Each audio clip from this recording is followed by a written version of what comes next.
NDA aspirant की जिंदगी में सबसे बड़ा दुख यह है कि टाइम कैसे मैनेज करें। The reason is very obvious. एक ऐसा पेपर है नेशनल डिफेंस एकेडमी का जिसमें 10 से ज्यादा सब्जेक्ट आपको पढ़ने हैं, लिमिटेड टाइम में पढ़ने हैं, अलग अलग डोमेन के एकदम पढ़ने हैं, और इस लिमिटेड टाइम में बेस्ट आउटपुट निकालना है, तो बिना एक परफेक्ट स्टडी प्लान के नहीं हो सकता। मैंने वर्ड यूज करा स्टडी प्लान, मैंने टाइम टेबल नहीं करा। आपको इजीली समझाने के लिए मैं वर्ड यूज कर रहा हूं टारगेट टेबल। इस वीडियो को एंड तक देखना, मैं आपको गारंटी दे रहा हूं कि आपकी प्रॉब्लम का सॉल्यूशन मिलेगा। हर बार मिलता रहा है, आपको भी मिलेगा, पर ध्यान से देखना, समझने की कोशिश करना, इंप्लीमेंट करने की कोशिश करना। सबसे पहले तो जो वर्ड है ना टाइम टेबल, वही गलत है। टाइम टेबल क्या होता है कि भाई सुबह 9 से 10 में जीएस पढ़ूंगा, 10 से 11 में ये पढ़ूंगा, फिर ये पढ़ूंगा, ये पढ़ूंगा। ठीक है, ये सब पॉसिबल नहीं, क्योंकि 9 से 10 सपोज करो आपको मैथ्स पढ़नी थी, आपके सर में दर्द हो गया, आपके घर पे कोई आ गया, फिर वो टाइम कहां जाएगा।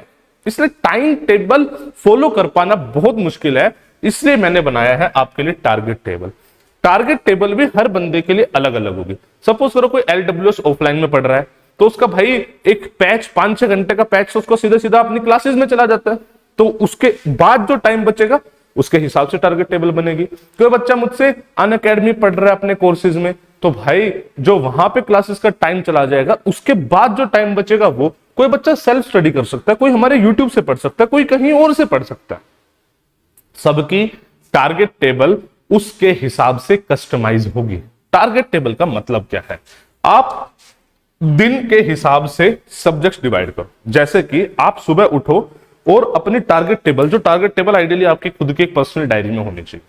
आप सुबह मंडे हो तो भाई मंडे के मेरे टारगेट्स ये है कि मुझे मैथ्स में कॉम्प्लेक्स नंबर के फॉर एग्जांपल 20 क्वेश्चन आज करने हैं, साइंस में ऑप्टिक्स की मुझे थ्योरी पढ़नी है, जीएस में मुझे ये पढ़ना है, इंग्लिश में पढ़ना है, एंड ये सब प्रैक्टिकल टारगेट्स होने चाहिए। ये मत करना कि मैं आज ही इतना बना चौड़ा लंबा चौड़ा बना दूंगा कि 14 घंटे तो मुझे सेल्फ स्टडी है, जो पॉसिबल नहीं हो।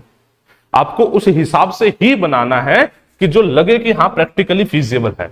आप आज के टारगेट बनाओ, सुबह उठते ही, शाम में आप देखो आपने कितना, सोने से पहले देखो आप कितना अचीव कर पाए हो, उस पर टिक करो कि हाँ भाई ये हो गया, ये हो गया। जो नहीं हुआ उसको मतलब आपके रिकॉर्ड में जरूर होना चाहिए कि मैंने सोचा था और नहीं हुआ। रोज अगर इंग्लिश छूट गई तो दिमाग में रहकर इंग्लिश छूट रही है मेरी, ऐसे फिर ट्यूसडे का, वेडनेसडे का, और पूरा एक वीकली एनालिसिस होना चाहिए कि मैं किस सब्जेक्ट को कितना टाइम दे रहा हूं और क्या मैंने डिसाइड करा था कितना टाइम मुझे देना है। This is what target table do. Time table में डिस्टर्बेंस होने के चांसेस बहुत ज्यादा, टारगेट टेबल में इट्स लाइक नील।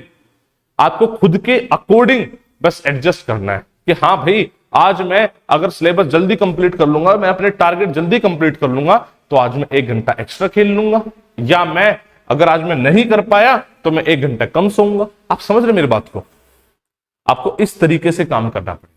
अगर इस तरीके से काम करोगे तो ही एक परफेक्ट स्टडी प्लान बना पाओगे, तो ही इस अटेम्प्ट में एनडीए निकाल पाओगे। बहुत जरूरी है एक स्टडी प्लान बनाना, बिकॉज ऐसा एग्जाम जिसमें सिलेबस अनलिमिटेड है, थोड़ी सी दिक्कतें हैं। समझ मेरी बात को? चलो, अब मैं उम्मीद करता हूं कि आपको थोड़ी सी तो बातें क्लिक करी होगी। इस चीज से आप अपनी टारगेट टेबल बनाओगे एंड मुझे बताओगे सर हमने इस पे काम करा एंड फिर रिजल्ट्स बहुत पॉजिटिव थे। करके मुझे जरूर बताना, एंड लाइक शेयर सब्सक्राइब भाई, और क्या चाहिए। ठीक है, चलो जी, जय हिंद, जय भारत।